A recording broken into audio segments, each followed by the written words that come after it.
Hello friends, welcome to Ali science. पिछले video में हमने डीएनए की संरचना और द्विकुंडी नमूना पढ़ लिया था, डबल हेलिक्स और डीएनए स्ट्रक्चर पढ़ लिया था। अब हम जानते हैं कि जो डीएनए है उसके अलग अलग टाइप्स कौन से हैं, डीएनए के प्रकार कौन कौन से हैं। तो देखिए, डीएनए होता है, ये तीन प्रकार का होता है। ए डीएनए होता है, बी डीएनए होता है और जेड डीएनए होता है। तीन टाइप का होता है डीएनए। ठीक है। जो सामान्य सबसे ज्यादा मिलने वाला जो डीएनए होता है वो बी डीएनए होता है। जितने भी हम स्टडी करते हैं वो बी डीएनए के बारे में स्टडी करते हैं। ठीक है। बहुत कम मात्रा में पाया जाता है ए डीएनए और जेड डीएनए। अब इनमें अंतर क्या है? तो देखें, जो ए डीएनए है और बी डीएनए है, दोनों में दक्षिणावर्त राइट हैंडेड हेलिक्स होता है, दक्षिणावर्त कुंडलन पाया जाता है, यानी क्लॉकवाइज घूर्णन होता है इनके अंदर। लेकिन जो जेड डीएनए है उसमें वामावर्त होता है, लेफ्ट हैंडेड इनमें हेलिक्स होता है, यानी हम बोल सकते हैं कि एंटी क्लॉकवाइज इनमें घूर्णन होता है, पाया जाएगा। अब हम क्या हमने पिछले वीडियो में स्टडी किया था कि जो डीएनए का हेलिक्स है उसमें इस तरह क्षार युग्म पाए जाते हैं। यानी एक कुंडलन में कितने क्षार युग्म थे? हमने कहा था कि लगभग 10.5 क्षार युग्म होते हैं। लेकिन वो कौन से में था? बी डीएनए, जो सबसे सामान्य डीएनए होता है। ए डीएनए में इनकी क्षार युग्मों की संख्या होती है 11। 11 क्षार युग्म, 11 बेस पेयर पाए जाते हैं ए डीएनए में। और जो जेड डीएनए है उसमें पाए जाते हैं 12 क्षार युग्म। 12 क्षार युग्म पाए जाते हैं जेड डीएनए के अंदर। उसके बाद में हम देख लेते हैं कि इनमें दो क्षार युग्म के बीच की दूरी, हमने देखो इस तरह पढ़ा था कि यहां से लेकर यहां तक का पार्ट, उसको जूम करके देखें तो जैसे मान लो ये एडिनिन है, ये थाइमिन से जुड़ रहा है, फिर है ग्वानिन है, ये साइटोसिन से जुड़ रहा है। तो इनके बीच की जो दूरी होती है वो कितनी थी? हमने पढ़ा था 3.4 एंगस्ट्रम। ठीक है, ये वाली बी डीएनए का पढ़ा था। लेकिन यहाँ पर दो क्षार युग्मों के बीच की दूरी कौन से ए डीएनए में होती है? 2.3 एंगस्ट्रम। ठीक है। और जो हमने पढ़ा था वो कौन सा था? 3.4 एंगस्ट्रम। और जेड डीएनए में कितना होता है? 3.7 एंगस्ट्रम। यानी इनमें क्षार युग्मों के बीच में दूरी ज्यादा पाई जाती है, इसमें सबसे कम पाई जाती है, और मीडियम इसमें है।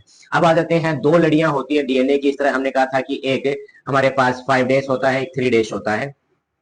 इस तरफ 5 डेज है, 3 डेज है, और 3 डेज है, 5 डेज है, 5 प्राइम 3 प्राइम। इनके बीच की जो डिस्टेंस है वो हमने काउंटिंग की थी 20 एंगस्ट्रम होती है। लेकिन वो कौन से में होती है? बी डीएनए में होती है। अगर हम बात कर रहे हैं किसकी? ए डीएनए की, तो उसमें होती है 23 एंगस्ट्रम। ठीक है। और अगर हम बात करते हैं जेड डीएनए की, तो जेड डीएनए में ये होती है 18 एंगस्ट्रम। इसका मतलब क्या हुआ कि देखें, अगर मैं इस चौड़ाई की बात कर रहा हूं तो सबसे ज्यादा चौड़ाई किसमें है?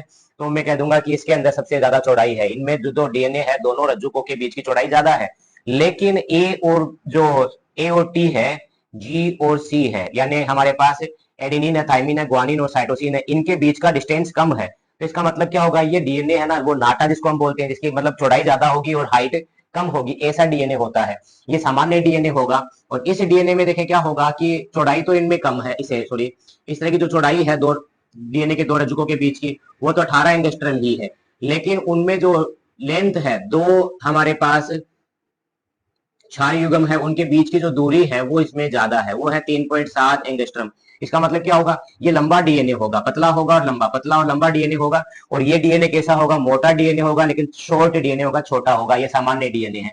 ये डीएनए कहाँ देखने को मिलता है? जब निर्जलीकृत अवस्था होती है, डिहाइड्रेटेड सेल होती है, यानी पानी की कमी होती है। खासकर कहाँ होता है? जहां पर ह्यूमिडिटी बहुत कम होती है, बहुत ज्यादा शुष्क एरिया होता है, जैसे रेगिस्तान के एरिया में। तो ह्यूमिडिटी बहुत ज्यादा कम होती है, यानी हम बोल देते जहां पर आर्द्रता कम होती है, नमी बहुत कम पाई जाती है, वहां की कोशिकाओं के अंदर ऐसा डीएनए देखने को मिलता है। ये सामान्य डीएनए है जो भी हम अभी तक पढ़ रहे हैं, और हमारे अंदर जितना भी पाया जाएगा वो डीएनए बी डीएनए होता है। और अगर बहुत ज्यादा लवणीय क्षेत्र है, जहां पर लवण की सांद्रता बहुत ज्यादा है, हाई साल्ट कंसंट्रेशन है, हेलाइन एनवायरमेंट है, तो वहां पर जेड डीएनए ज्यादा देखने को मिलेगा। उन कोशिकाओं के अंदर जेड डीएनए मिलेगा, हाई साल्ट कंसंट्रेशन में, उच्च लवणीय सांद्रता में। सामान्य डीएनए कौन सा होता है? बी डीएनए होता है। और जो ह्यूमिडिटी बहुत ज्यादा है, आर्द्रता बहुत ज्यादा होती है, वहां पर ए डीएनए होता है। तो देखें, इनमें मेजर डिफरेंस कौन सा है?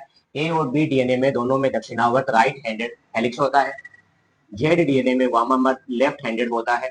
इनमें डिफरेंस और क्या था कि इनमें बेस पेयर, एक कुंडल में 10 बेस पेयर थे, लेकिन इनमें 5.5 ही, 10.5 ही होते हैं, यानी 10.5 होते हैं, और इसमें 12 होते हैं।